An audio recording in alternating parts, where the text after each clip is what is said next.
প্রধান উপদেষ্টা ডক্টর মোহাম্মদ ইউনূসের সঙ্গে বৈঠকে বসেছেন বিএনপি মহাসচিব মির্জা ফখরুল ইসলাম আলমগীরের নেতৃত্বে ৩ সদস্যের প্রতিনিধি দল।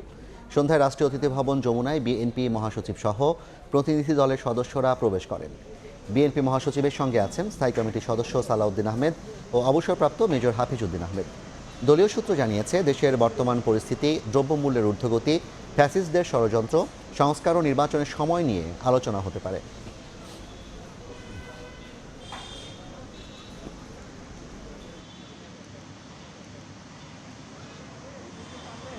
এই মুহূর্তে প্রধান উপদেষ্টার বাসভবন যমুনার সামনে আছেন সহকর্মী আহমেদ সালেহীন। সরাসরি যাচ্ছি তার কাছে। সালেহীন,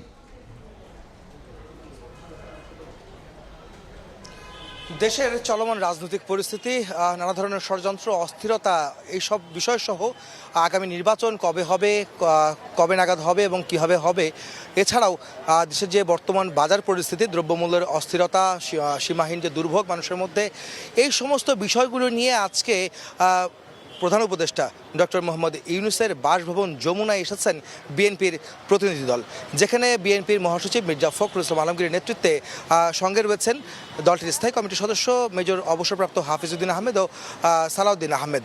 এই তিনজন কিন্তু ঠিক 6টার পরপরই এই যমুনায় প্রবেশ করেন এবং তারা বৈঠকে অংশ নেন ডক্টর মোহাম্মদ ইউনূসের সঙ্গে, যেখানে কয়েকজন উপদেষ্টা রয়েছে। আমরা জানতে পেরেছি কয়েকজনের উপদেষ্টার গাড়িও কিন্তু আমরা দেখেছিলাম বিএনপির প্রতিনিধি দল আসার আগে তারাও কিন্তু ভিতরে প্রবেশ করেছিলেন। এবং আজকে যে মূলত এই বৈঠকটি 6টা থেকে শুরু হয়েছে এবং সেটি এখনও চলমান, পুরো 1 ঘন্টা হয়েছে তারা বৈঠকটি কিন্তু চলছে।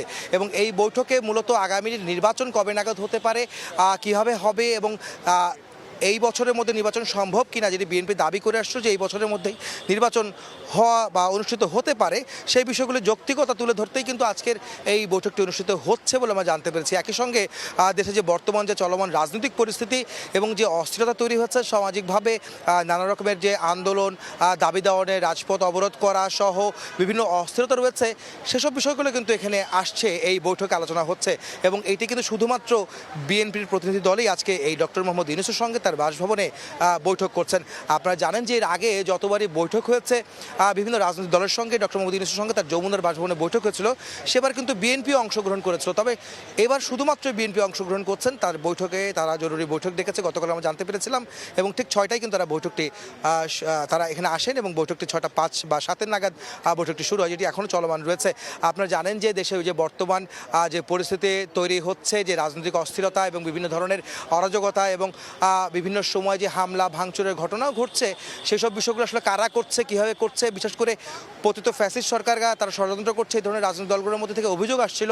সেই বিষয়গুলো কিন্তু সরকারকে একটি বার্তা দেওয়া যায়, সেটা কীভাবে নিরূপণ করা যায় বা সেটি কীভাবে স্তীমিত করা যায়, সেসব বিষয়গুলো কিন্তু আলোচনা করেই কিন্তু মূলত আজকের এই বৈঠকটি অনুষ্ঠিত হচ্ছে, যেন পরবর্তী পরামর্শ বা কী ধরনের উদ্যোগ তারা নেবেন।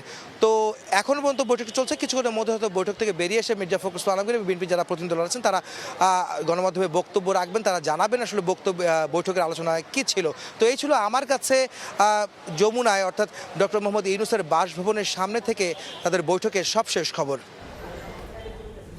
সরাসরি যুক্ত ছিলাম প্রধান উপদেষ্টার বাসভবন যমুনার সামনে থেকে।